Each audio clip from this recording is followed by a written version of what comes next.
Hello, this is Patti Behan, and I want to thank you for joining me today because I am so excited to show you this tie-dye technique that I created using some Dina Wakley Media cotton watercolor paper and Dylusions Ink Sprays. It's really simple to do, so let me show you how. So the inspiration for this technique just came from me seeing tie-dye all over the place in clothing, in home decor, and then I thought, what Ranger products could I use to create that look for a background? So then I thought of Dina's watercolor paper here. It's a cotton handmade rag paper, so I figured that would be the perfect surface. So I have a shoebox filled with water here, and I'm just going to dip the whole sheet of paper into the water and get it completely wet.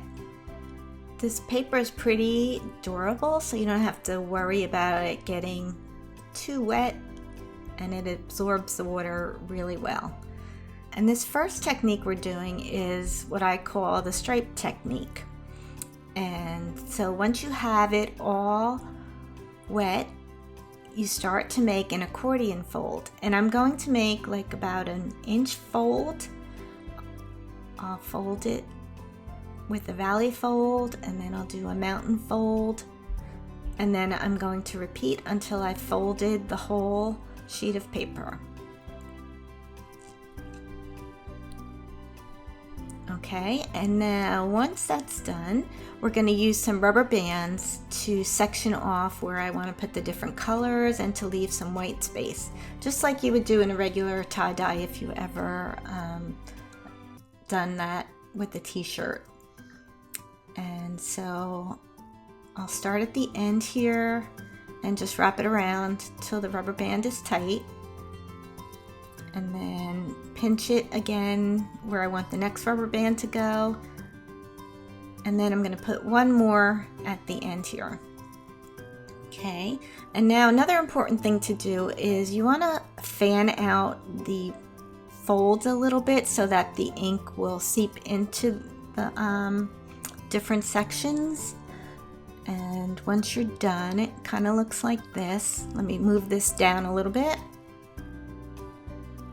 Okay, let me adjust the pleats a little bit too, and I'm going to go ahead and put on my gloves. And also, if you want to protect your work surface, I'm going to be using a cardboard box as well. So what I'm going to do is place this in the box, and let me make a couple more adjustments here. I just want to make sure that the ink is going to get in all the crevices. And first I'm going to start with bubblegum pink. And I'm going to go ahead and spray the ends. And you want to do front and back. And then after I do that, don't worry that you're getting some ink on the other parts. That's okay. That's kind of the look of tie-dye anyway. It's not supposed to be perfect. I'm now going to take the lemon zest, and I'm going to spray that on either end again next to the bubblegum pink. And the last color I'm going to use is squeezed orange. And I'm going to go ahead and put that in the middle. Okay, and I see there's a white spot here, and that could be fine, but I want to put some more yellow, and I'm going to add some more on the other side there. Okay, and I'm going to go ahead now and I'm going to put some water on the whole piece.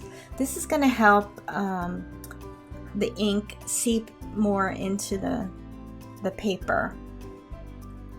And once that's done, here's what it looks like. I'm going to put it back into the box, and I'm just going to let it sit a while so that the ink can seep through the paper.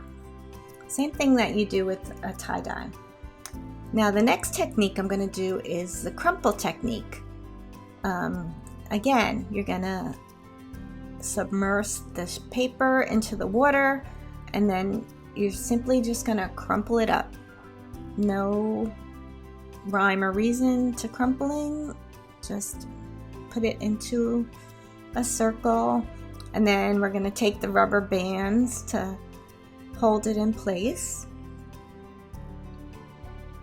And I put 3 rubber bands on there. And again, I'm going to take my gloves and put it in a box and make sure I fan it out a little bit. And then for this, I'm going to be using some London Blue. So I think I'm going to do every other spoke here. And don't forget front and back.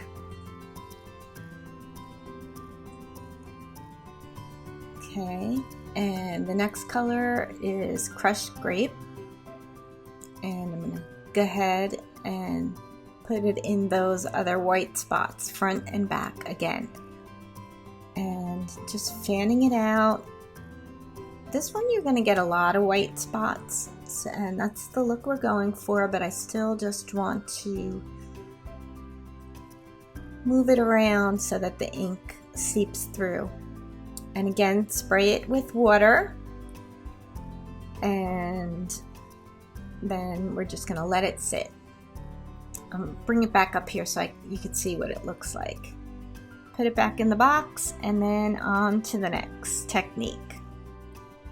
This next technique is called the swirl technique, and again, I'm submersing it in water, and this time I'm crumpling it so that I break the fibers in the paper and I can manipulate it a little more, because this is a little more involved.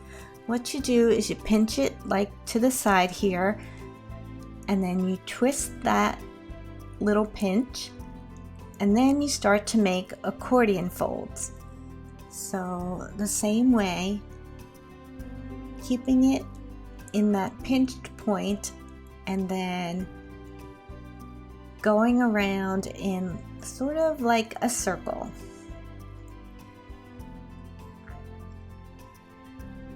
This one is a little more involved of how to shape it. So once you have it all accordion folded, you swirl it around into a circle, and I want to adjust it a little bit there so that I have kind of even pleats. And then we're going to take a rubber band to hold it together. And then another rubber band. And again, we're adjusting so that the pleats kind of lay separately. Put it in the box, get my gloves on, and I'm using some vibrant turquoise first. And I'm going to go ahead and spray half of the circle with the vibrant turquoise, again front and back. And now let me show it to you a little closer. The next color I'm using is fresh lime, and I'm gonna go ahead and spray the other side. I'm putting that in the box there so I don't get too much of the blue onto the green, but still it's okay. And then it looks like this, and then again spray it with water. This is making the dye just seep in a little deeper.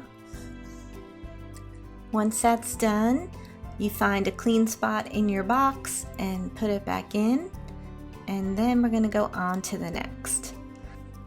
This one is the bullseye technique, so go ahead and wet your paper, and then you're going to pinch it up in the center and make kind of like a cone shape, and then start to pleat the paper starting from the tip all the way down, and make thin pleats. This way you'll get less white spots. And we add 2 rubber bands here like so, and then it looks like this. And again, you want to fan out these pleats a little bit so that the ink can get into the different grooves there. And down at the bottom, do the same thing. And put on my gloves again, get my box, and we're gonna start off with some bubblegum pink, and that's gonna be at the tip. Make sure you get it on both sides, and then some lemon zest, and then that's gonna go right under the bubblegum pink. Make sure you get in the pleats there, and then last some Calypso teal, and we're gonna put that on the bottom. And then go ahead and add some water to make the ink seep into the paper. I'm gonna add some more yellow over here. Okay, I think that looks good. And then once that's done, put it in your box. And now it's time to reveal how all these techniques came out. They've been sitting here, I don't know, maybe 15-20 minutes. And we're gonna take off the rubber bands one at a time. It's still a little wet, so you can wait till it dries if you want a little bit more, but I couldn't wait to see what happens. And now, as we unfold it, this is our striped technique, and you can see how it creates stripes, and you can let it dry, and then you can iron it with a craft iron, and also you can use both sides, either front or back, to see which side you like better. There's a little different on each side. And so that's our stripe technique. Let's put this aside and I'll show you the next one. This was our crumple technique. And go ahead and take the rubber bands off. And then, oh wow, this one is really cool. So this has a lot of white space, but embrace the space. It's a really cool background, and here I can see some flowers that you could probably outline. The dark purple reminds me of flowers. And so that's that one, and let's check out the next. This was our swirl technique, and for this I'm gonna use scissors to take off the rubber bands. Again, this still is a little wet because I couldn't wait to open it up to see how it came out. But wow, that's really cool. And you can see the swirl there, and you get the nice striations of color. And again, when this is dry, you can iron it with a craft iron. I use like a travel iron because it doesn't have those holes at the bottom. So that's that technique. That came out super cool. I really love this one. This is one of my favorites. Okay, on to the next, and that is our bullseye. Again, I have a pair of scissors. I'm going to cut off the rubber bands. Just makes it easier. And let's see how this one came out. Oh yes, perfect. That's exactly the look I was going for. And again, you can do either side. I'll flip it over here for you and show you what it looks like. This side is a little lighter. So I'm going to show you what these look like now that they're dried. I ironed them. We have our stripe technique. So after you've decorated these backgrounds, you can stick it back into your journal using some washi tape, and you can use both sides, and that's how that one came out. And here's our crumple technique, and I'll show you the other side. Again, I'm seeing these flowers here. You can outline them with the black marker. That would be a nice thing to do with this one. Here's our bullseye technique. You could put some dark lettering on top of this, and you could even frame this and put it on your wall as an inspirational piece. And here's the swirl technique, just another fun background. Either side would work. You can have so much fun with this, and I did some more playing and I wanted to show you what I made. Here's another bullseye technique. I kind of used a rainbow of color on this one, and I did red, orange, yellow, blue and green.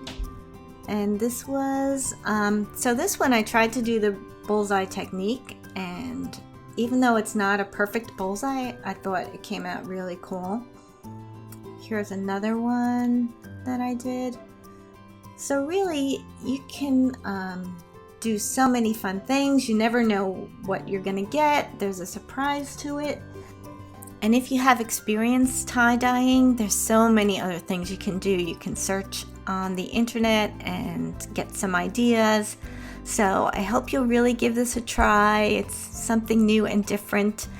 And we have a link to the supply list in the description box. And if you'd like to see more crafty videos, click the subscribe button. And thanks again for joining me.